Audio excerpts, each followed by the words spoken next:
This is a face of a dirty cop. This officer is a former police officer with the Daytona Beach Police Department that's now been charged and arrested for possessing child porn. But what I've discovered in the meantime, while looking up information about this officer, just last month, he was also charged with a crash where he fled the scene. The crash occurred across the street from a pool hall in South Daytona. Police officers responded and investigated the crash, but they investigated it the next day when Brandon Fox decided to contact police and then let them investigate. This location is commonly known to serve alcohol, but I can't make the assumption that he was drinking. Getting wind of the second incident, I decided to go to South Daytona Police Department. When I walked up there, I noticed the thin blue line. I have no doubt in my mind that this agency's not going to throw this officer under the bus. Hey, what's going on? I was going to ask you, which way do I go to get a copy of a crash report? Me? You? Okay. I got his name on it. Last name is Fox, like the animal. Fox? Brandon, yes. I've got the citation. I just want to see what the damage was and then get body camera footage. There's no BWC. Mr. Springer already asked for that, and I've already looked for it. There's no BWC on it. Okay. And let me take a look at this. I was provided a copy of the CAD call, and the notes in here indicate that there were 2 officers on scene, and they were on scene the entire time, but there are no body cameras. This agency is equipped with body cameras, but for some reason, they failed to turn them on. Indicated that he was an off-duty Leo. And you heard that exactly right. The dispatchers alerted the police officers arriving on the scene that this is an off-duty Leo. They then said it over the radio, which you're going to hear in just a few minutes. So when did he clear? Does it say clear on there? On the back page? Here, I'll just stick it in our head so much easier. Clear closed at 8:19. Both officers would have cleared at the same time. Yeah, all right, so that's that. And then, motors issued body cameras? Yes.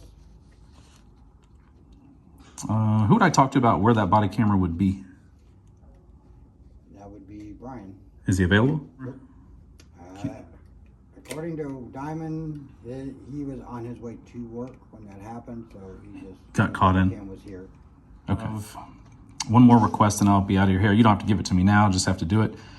For this date and time, Jeremy Scarcella, his Axon audit trail for this date here. The Axon audit trail is going to tell me everything about his body camera, each event, whether it was on or off or recording.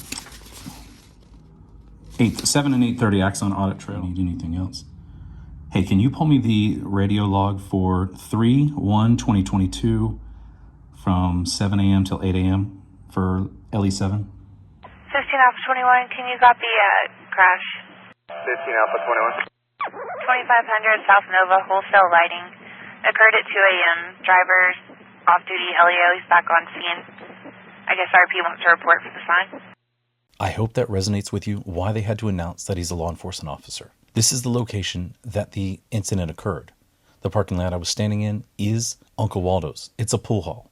They serve alcohol. Over here at Wholesale Lighting, you can see that this is the location where the crash occurred. Many times, this is found to be an overflow parking for Uncle Waldo. One thing that should be noted is I did make an attempt to go inside and get the video. I was met with some employees that knew about the incident, but they didn't know that he was also arrested for possessing child porn. They wanted to release the video. However, when they checked with the owner, she said no. They also indicated to me that she wouldn't release anything negative about law enforcement because she's a supporter of law enforcement. With that information coming from the employees, I left, went back to South Daytona, and asked for the footage again. While on the scene of where this crash occurred, this is the only damage that I could find to these coquina rocks with a sign on it. And without any information released from South Daytona or this woman here about this public employee, the secrecy still remains.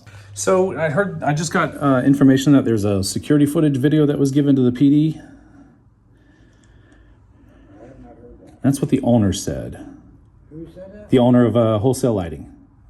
I don't know if that's available, and same email address. He then makes a phone call to one of the people in the back in the office. They print out a sheet and provide me with an exemption. Is there a video from Wholesale Lighting for that? Who told you that it was there? The owner of Wholesale Lighting said she provided a copy. Video to somebody? One of the officers, yeah.